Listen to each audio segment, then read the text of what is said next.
Good morning dear student. मैं आप सभी को चैप्टर सेकंड के विषय में कुछ बताने वाला हूँ।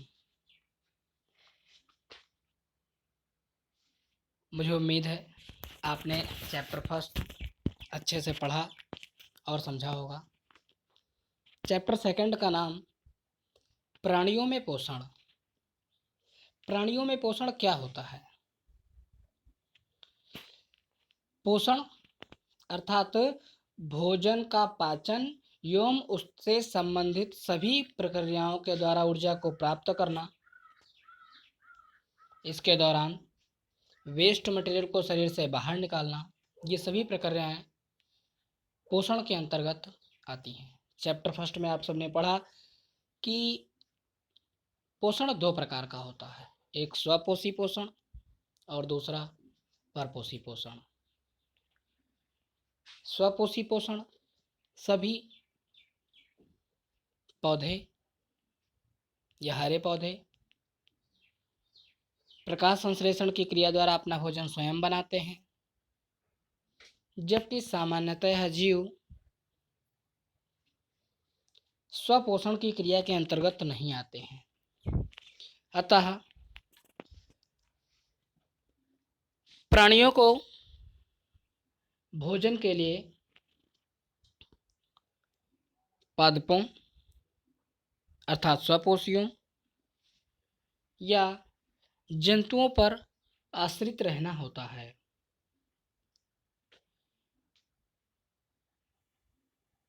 यहाँ पे आया हुआ है, प्राणियों में पोषण के पोषक तत्वों की आवश्यकता, आहार के अंतर्ग्रहण की विधि और इसके उपयोग की विधि को क्लास 6 में आप सबने पढ़ा है। पोषण की यदि हम बात करें तो पोषण निम्न 5 प्रकार का होता है। पोषण के अंतर्गत सर्वप्रथम क्रिया अंतर्ग्रहण, पाचन, अवशोषण, स्वांगीकरण तथा बहिक्षेपण। अंतर्ग्रहण अर्थात भोजन को किसी भी माध्यम से शरीर में लेना अंतर्ग्रहण कहलाता है। अंतर्ग्रहण के पश्चात पाचन, किसी भी माध्यम से लिए गए भोजन को शरीर में उपस्थित एंजाइमों के द्वारा पचाया जाता है, यह पाचन कहलाता है। पचे हुए भोजन को शरीर में अवशोषित किया जाता है, यह क्रिया अवशोषण कहलाती है। अवशोषण के बाद बचे हुए पदार्थ को एक बार पुनः अवशोषण के लिए प्रयुक्त किया जाता है, यह क्रिया स्वांगीकरण कहलाती है। तथा शेष बचे हुए भोजन को शरीर से बाहर निकाल दिया जाता है, यह क्रिया बहिक्षेपण कहलाती है। खाद्य अंतर्ग्रहण की विभिन्न विधियों के विषय में यदि हम देखें तो इनमें कुछ जंतुओं के नाम आए हुए हैं तथा पूछा गया है कि यह जंतु किस प्रकार का भोजन करते हैं। यह सभी आप जानते हैं, जैसे जूं, मच्छर, यह शाकाहारी है या मांसाहारी है, यह भोजन के दौरान किस प्रकार का भोजन करता है, कहाँ रहता है। आइए हम बात करते हैं। यहाँ पर एक अद्भुत सत्य आया हुआ है, इम्पॉर्टेंट पॉइंट भी है। एक फिश होती है स्टार फिश। स्टार फिश अर्थात तारा मछली कैल्शियम कार्बोनेट के कठोर कवच वाले जंतुओं का आहार करती है। कवच खोलने के बाद यह अपने मुख से अपना आमाशय बाहर निकालती है तथा जंतु के कोमल भागों को खाती है। आमाशय वापस शरीर में चला जाता है तथा धीरे धीरे पचता है। यदि हम मनुष्यों में पाचन की बात करें मनुष्य में पाचन, तो मनुष्यों में पाचन के लिए एक श्रृंखला होती है। सबसे पहले भोजन को मुख से, मुख गुहिका के द्वारा अंतर्ग्रहण किया जाता है। यह भोजन ग्रासनली तथा ग्रसिका से होते हुए आमाशय में पहुंचता है, जहां पर हाइड्रोक्लोरिक एसिड के द्वारा भोजन का पाचन होता है। पचा हुआ भोजन क्षुद्रांत अर्थात छोटी आंत एवं बृहदांत अर्थात बड़ी आंत से होकर मल द्वार तक पहुंचता है। मल द्वार से शेष बचे हुए भोजन को शरीर से बाहर निकाल दिया जाता है। यहाँ पर एक चित्र भी आया हुआ है, इसमें आप सबको दिखाया गया है मुख का वह भाग जो खुलता है वह मुख गुहिका कहलाता है। नीचे लार ग्रंथियां दिखाई गई हैं। आप सभी जानते हैं कि हमारे मुंह में, नहीं जानते हैं तो कहीं नोट कर लेंगे कि हमारे मुंह में 6 अर्थात 3 जोड़ी लार ग्रंथियां पाई जाती हैं, जिनमें से एक जोड़ी कर्णमूल ग्रंथियां, ये दोनों कानों के पास होती हैं। एक जोड़ी अधोजिह्वा ग्रंथियां, यह जीभ के नीचे होती हैं, तथा एक जोड़ी अधोहनु ग्रंथियां, यह हमारे गलफड़ों में स्थित होती हैं। उसके बाद लार ग्रंथ के पश्चात भोजन को लार से मिक्स करने के पश्चात ग्रसिका या ग्रासनली के द्वारा भोजन को आमाशय में भेज दिया जाता है, जहाँ पर पित्तरस व यकृत से निकलने वाला पदार्थ भोजन को पचाने में सहयोग करता है। यहाँ पर भोजन पचने के पश्चात क्षुद्रांत से बृहदांत एवं मलाशय गुदा द्वार से होते हुए शरीर से बाहर निकाल दिया जाता है। इसमें प्रत्येक भागों के कार्य दिए गए हैं, जिनको हम सभी ध्यान से देखेंगे। मुख एवं मुख गुहिका का कार्य मैंने आपको बताया कि भोजन के कुछ चरण होते हैं। भोजन को बाहर से शरीर में लेना अंतर्ग्रहण कहलाता है, और भोजन को सबसे पहले मुख या मुख गुहिका में अंतर्ग्रहित किया जाता है। मुख गुहिका में या मुख गुहा में मैकेनिकल डाइजेशन होता है, अर्थात भोजन को चबा चबा कर छोटे टुकड़ों में तोड़ दिया जाता है, जिसके लिए हमारे मुख में कुछ दांत होते हैं। इन दांतों की संख्या युवा व्यक्तियों में 32 होती है, जिनमें कृंतक, रदनक, अग्रचवर्णक तथा चवर्णक दांत सम्मिलित होते हैं। अतः कहने का आशय यह है कि हमारे मुख में 4 प्रकार के दांत पाए जाते हैं, जो भोजन को पीसने व चबाने में सहायक होते हैं। नेक्स्ट, छोटे बच्चों में जो दांत पाए जाते हैं वो अस्थायी नहीं होते हैं, अतः इन्हें दूध के दांत कहते हैं। जैसा कि हम सभी जानते हैं कि हमारे मुख में शैशवावस्था में या लगभग 8 वर्ष तक की उम्र तक एक बार दांत निकलकर तथा गिर जाते हैं। यह सभी दांत दूध के दांत होते हैं, तथा इनके पश्चात हमारे मुख में मजबूत दांत निकलते हैं, जिन्हें हम अस्थायी दांत कहते हैं। यह वृद्धावस्था तक हमारे साथ रहते हैं।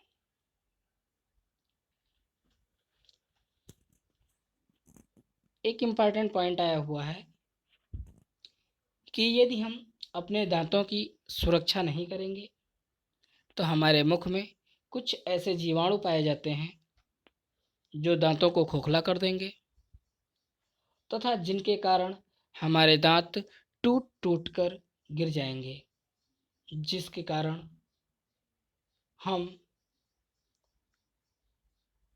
भोजन को चबाकर ग्रहण नहीं कर पाएंगे। इसके लिए हमें कभी भी किसी प्रकार का भोजन करने से पहले एवं करने के बाद दांतों को एवं मुंह को अच्छी तरह से साफ करना चाहिए। जीभ, आप सभी जानते हैं कि जीभ पर हमारे कुछ टेस्ट बड्स होते हैं, अर्थात ऐसे उभार होते हैं जिनके द्वारा हम स्वाद की अनुभूति करते हैं। यदि हम कुछ ठंडा या ज़्यादा गर्म खा लेते हैं तो जीभ के ये टेस्ट बड्स कुछ समय के लिए निष्क्रिय हो जाते हैं, जिसके कारण हम कुछ समय के लिए भोजन का स्वाद नहीं ले पाते हैं। नेक्स्ट यदि हम बात करें तो यहाँ पर एक चित्र आया हुआ है आमाशय का। इसमें दिखाया गया है कि कैसे एलिमेंट्री कैनाल अर्थात ग्रास नली या भोजन नली भोजन को लाती है ग्रसिका के माध्यम से और आमाशय में भोजन को डाल देती है। यहाँ पर हाइड्रोक्लोरिक एसिड के द्वारा भोजन का पाचन होता है एवं पचे हुए भोजन को क्षुद्रांत में भेज दिया जाता है। आमाशय यह यू आकार की थैलीनुमा संरचना होती है,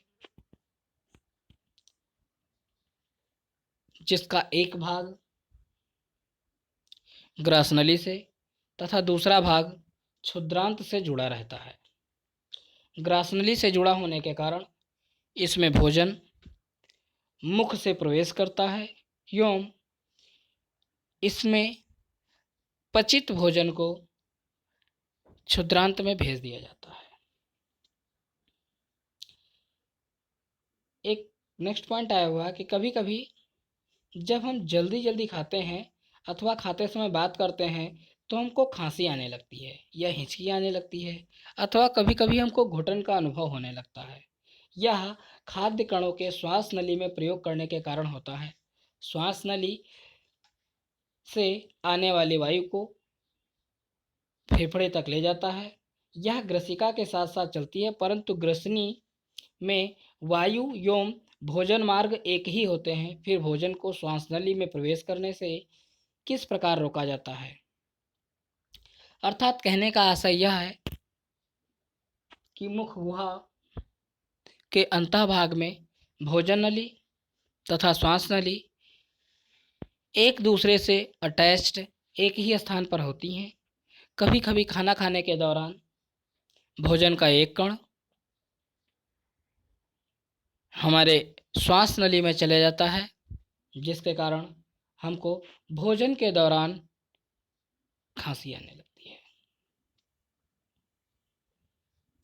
नेक्स्ट पॉइंट आया है क्षुद्रांत।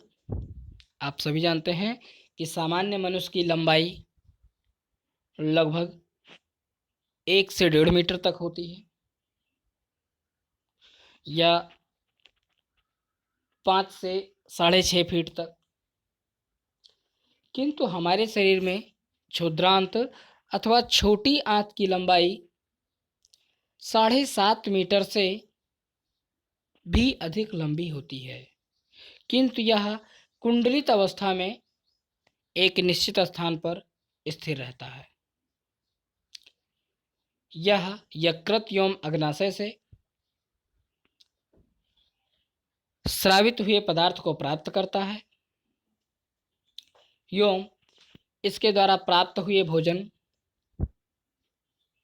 से यह इसकी दीवारों में विलाई नामक संरचनाएं या अंगुली सदृश संरचनाएं होती हैं, जो भोजन के अवशोषण में सहायता करती हैं। यकृत गहरे लाल भूरे रंग की ग्रंथि होती है, जो उदर के ऊपरी भाग में दाहिनी ओर स्थित होती है। यह शरीर की सबसे बड़ी ग्रंथि है। यह पित्त रस स्रावित करती है, जो एक थैली में संग्रहित होता रहता है। इसे पित्ताशय कहते हैं।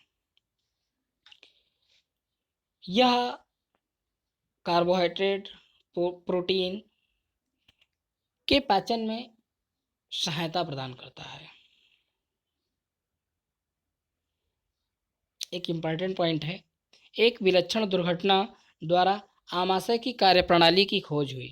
सन 1822 में एलेक्सिस सेंट मार्टिन नामक व्यक्ति को गोली लगने के कारण वह बुरी तरीके से घायल हो गया। गोली से वक्ष क्षतिग्रस्त हो गया तथा आमाशय में एक छिद्र हो गया। उसे विलियम ब्यूमांट नामक अमेरिकी सैनिक चिकित्सक के पास ले जाया गया। चिकित्सक ने उसकी जान तो बचा ली, परंतु वह आमाशय का छिद्र भली भांति बंद न कर सका तथा उसने छिद्र को पट्टी से ढक दिया। ब्यूमांट ने छिद्र में से आमाशय के अंदर झांकने का दुर्लभ अवसर प्राप्त हुआ। उसने कुछ रोचक प्रेक्षण किए। उन्होंने देखा कि आमाशय के अंदर भोजन का मंथन हो रहा था। इसकी भित्ति से कुछ तरल पदार्थ स्रावित हो रहे थे जो भोजन को पचाने में सहयोग कर रहे थे। उसने यह भी देखा कि आमाशय क्षुद्रांत में तभी खुलता है जब आमाशय में भोजन का पाचन पूरा हो जाता है। नेक्स्ट पॉइंट, क्षुद्रांत में अवशोषण। जैसा कि मैंने आप सबको बताया है कि पोषण का तीसरा चरण अवशोषण होता है।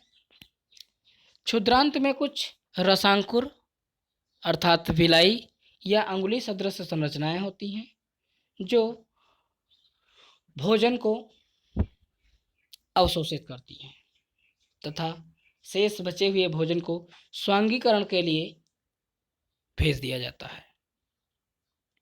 स्वांगीकरण होने के पश्चात भोजन को बृहदांत में भेज दिया जाता है। बृहदांत लगभग 1.5 मीटर लंबी एक नली होती है जो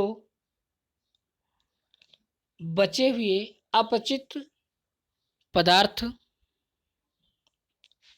को अवशोषित करने का कार्य करती है तथा शेष अर्ध ठोस पदार्थ को वह समय समय पर गुदाद्वार के स्थान पर स्थानांतरित करती रहती है, जिसके द्वारा इसका हमारे शरीर में बहिक्षेपण होता रहता है। घास खाने वाले जंतुओं में पाचन। घास खाने वाले जंतु जैसे गाय, भैंस, हिरण आदि, इनका आमाशय मनुष्यों से ज़्यादा क्रियाशील होता है। इनके आमाशय का प्रथम भाग रूमेन कहलाता है। इसी कारण रूमिनेंट में आमाशय को 4 भागों में बांटा जाता है। रूमेन में भोजन का आंशिक भाग पाचन होता है जिसे जुगाल कहते हैं, परंतु बाद में जंतु इसको छोटे छोटे पिंडकों में पुनः मुख में लाता रहता है जिसे वह चबाता रहता है। इस प्रक्रम को रोमंथन कहते हैं। कभी कभी जब जंतुओं में या मनुष्यों में खाए हुए भोजन का पाचन पूर्ण रूप से नहीं हो पाता है तो सामान्य व्यक्तियों में निष्कासन की प्रक्रिया तेज हो जाती है, जिसे सामान्य भाषा में दस्त कहा जाता है। इसके लिए जीवन रक्षक घोल अथवा ORS भी दिया जाता है।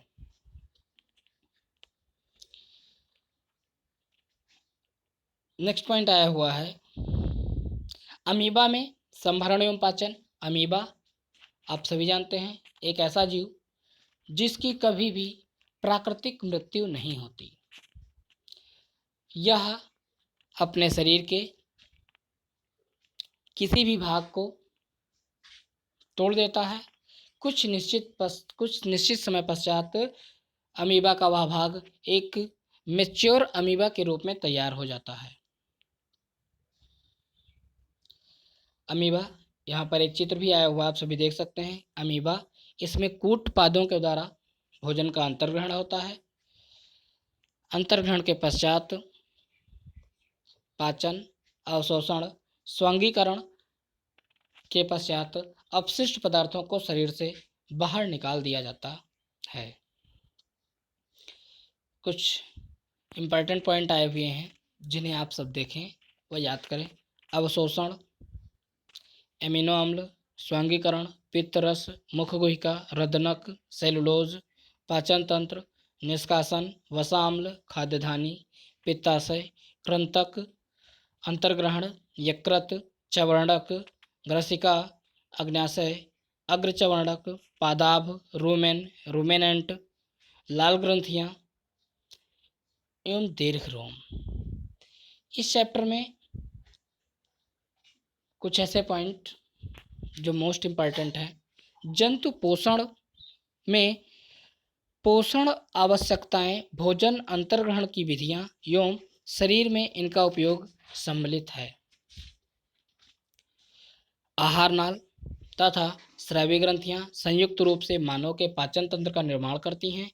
इसमें मुखगुहिका, ग्रसिका, आमाशय, क्षुद्रांत, बृहदांत जो मलाशय में समाप्त होती है तथा गुदा सम्मिलित है। पाचक रस स्रावित करने वाली मुख्य ग्रंथियां लार ग्रंथियां, यकृत, अग्न्याशय। आमाशय की भित्ति एवं क्षुद्रांत की भित्ति भी पाचक रस स्रावित करती हैं। विभिन्न जीवों में भोजन ग्रहण करने की विधियां हैं। पोषण एक जटिल प्रक्रम है जिसमें अंतर्ग्रहण, पाचन, अवशोषण, स्वांगीकरण एवं निष्कासन सम्मिलित है। नेक्स्ट पॉइंट, मंड जैसे कार्बोहाइड्रेट का पाचन मुख से ही प्रारंभ हो जाता है। प्रोटीन का पाचन आमाशय से प्रारंभ होता है। यकृत द्वारा स्रावित पित्त अग्न्याशय से अग्न्याशयिक स्राव एवं क्षुद्रांत भित्ति द्वारा स्रावित पाचक रस की क्रिया से भोजन के सभी घटकों का पाचन क्षुद्रांत में पूरा हो जाता है। जल एवं कुछ लवण बृहदांत में अवशोषित होते हैं। अवशोषित पदार्थ शरीर के विभिन्न भागों को स्थानांतरित कर दिए जाते हैं। बिना पचे अपशिष्ट पदार्थ जिनका अवशोषण नहीं होता मल के रूप में गुदा द्वारा शरीर से बाहर निकाल दिए जाते हैं। गाय, भैंस एवं हिरण जैसे घास खाने वाले जंतु रोमंथी या रोमिनेंट्स कहलाते हैं। वे पत्तियों का अंतर्ग्रहण तीव्रता से करके उन्हें निगल लेते हैं तथा रूमेन में भंडारित कर लेते हैं। कुछ अंतराल के बाद भोजन पुनः मुख में आ जाता है और पशु धीरे धीरे जुगाली कर उसे चबाते हैं।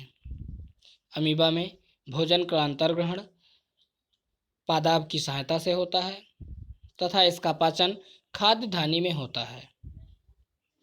इस चैप्टर में एक्सरसाइज देखें। फर्स्ट क्वेश्चन आया हुआ है फिल इन द ब्लैंक्स का, सेकंड ट्रू फॉल्स का, फिर कुछ एमसीक्यूज क्वेश्चंस आए हुए हैं मैचिंग।